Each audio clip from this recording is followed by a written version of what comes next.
Hello everyone, welcome back to my channel. Today I want to discuss the recent controversy surrounding comedian Samay Raina and his show India's Got Talent. Negative पेड़ पे यार तो आप लोगों ने बहुत देख लिया, चलो अब कुछ पॉजिटिव साइड देखते हैं। इतने सारे लोग बोलते थे कि समय रैना एक बहुत अच्छा इंसान है, अब वही लोग उसके सपोर्ट में नहीं आ रहे हैं। और ये मेन स्ट्रीम मीडिया उसने तो ठान ही लिया है कि समय को गिराना, उसको सिर्फ नेगेटिवली पोर्ट्रे किया जा रहा है। पिछले कुछ सालों में समय रैना ने जितना पेरेंट्स की सेवा करना सीखा है, शायद ही किसी और ने सिखाया होगा। He always talks about how he wants to give the best life to his parents, that's what make him happiest and fulfilled. और जब भी कंटेस्टेंट के फादर स्टेज पे आते हैं, वो अपने फादर की तरह उन्हें इज्जत देता है। जितने न्यूज़ चैनल्स हैं उनसे हम नहीं सीख रहे कि माँ बाप की सेवा करनी चाहिए, जितना कि हम समय से इंस्पायर होते हैं। जोक को जोक की तरह लेना चाहिए। People are criticising rebel kid for taking stand for herself by saying that she used abusive language by calling her by our words. Hypocrisy देख रहे हो। Naman, Sherin Verma, Bunty Banerjee, Kushal, Bhavya Shah, this people's life took 360 degree turn only due to letter.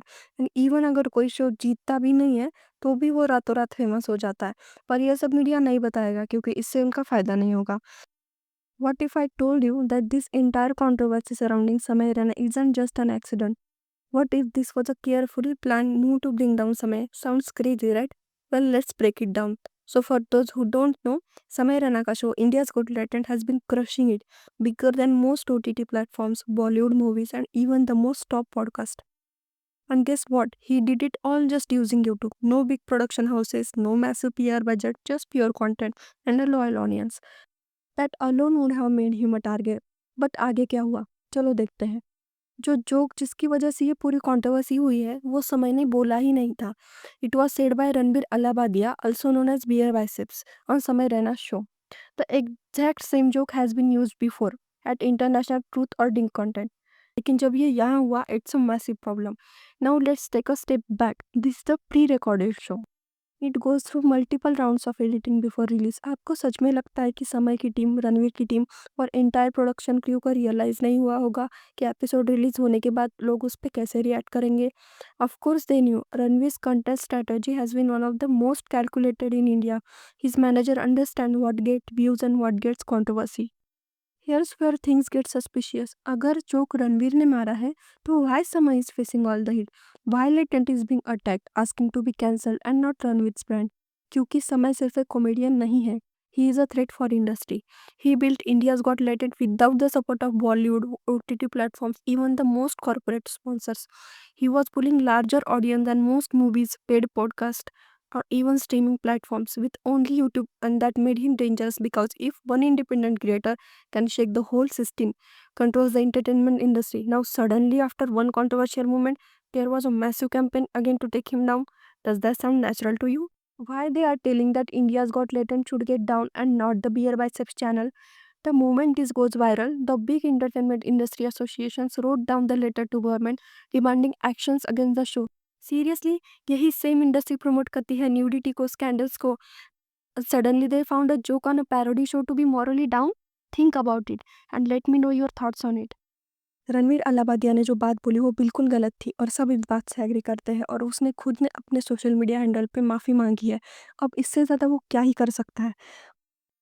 When he cracked a bad joke, it may have offended somebody's sensibilities, but it didn't cause violence. Violence वो लोग कर रहे हैं जो बाहर है और कैंपेन कर रहे हैं। उन लोगों की फ़ोटो, उन लोगों के पुतले को जलाकर, मारकर, वो लोग वायलेंस कर रहे हैं। उस बात पे हमें ऑफेंड होना चाहिए। Now let's come to what is reality. The reality is that India is the third largest consumer of porn. Whose morality are we talking about? क्या इस बात से हमारा Indian culture, Indian youth affect नहीं हो रहा है? क्या सिर्फ एक जोक मारा गया पैरोडी शो पे जो एक मेंबर्स ओनली शो था, उससे हमारा इंडियन कल्चर खत्म होते जा रहा है? सीरियसली? श्योर अलाहाबादिया को अब बैन किया जाएगा, शायद उसका शो अब अच्छा नहीं करेगा, बट उसको जेल में डालना, the government is doing extremely scary. अब बात करते हैं कि आरजीकर का रेप केस, अतुल सुभाष का केस, पुणे पोरसे का कार एक्सीडेंट और जर्नलिस्ट का मर्डर जो किया गया करप्शन को रिवील करने के बाद, क्या ये सब इम्पोर्टेंट नहीं है और सिर्फ एक जो जोक मारा गया है वही इम्पोर्टेंट है? सोच के देखना। और इतना ही गलत बोल दिया रणवीर ने तो जब उदित नारायण ने विदाउट कंसेंट मल्टीपल वुमन को किस किया लाइव पब्लिक कॉन्सर्ट में, तो वो गलत नहीं था? उस पर कार्रवाई नहीं होनी चाहिए थी? होनी चाहिए थी। लेकिन रणवीर अलाहाबादिया को प्रधानमंत्री मोदी जी के हाथ से नेशनल अवार्ड मिला था। That's why politicians are using this controversy for their political agenda. This will shock you guys. Samay and Ranveer Allabadia just lost crores. But guess who is making money? A cringe joke on India's Got Latent, and suddenly FIRs are flying, politicians are ranting, brands are pulling out. Ranveer Allabadia's empire worth more than 50 crores is collapsing overnight. His podcasts are getting cancelled. Samay Raina का show जो viral goldmine बन चुका था is not going to be as raw and edgy as it used to be. But जब ये लोग करोड़ में अपना पैसा कमा रहे हैं, मीडिया हाउसेस अपनी टीआरपी बढ़ाकर इस आउटरीच को एंडलेस कंटेंट बनाकर पैसा छाप रहे हैं. पहले एआई भी इरेज हुआ और अब India's got latent. Are creators being targeted unfairly और डिड दे डिजर्व दिस? आपकी क्या राय है कमेंट सेक्शन में ज़रूर बताएं. और अगर वीडियो पसंद आया हो तो सिलेब सीजल को सब्सक्राइब करना मत भूलें.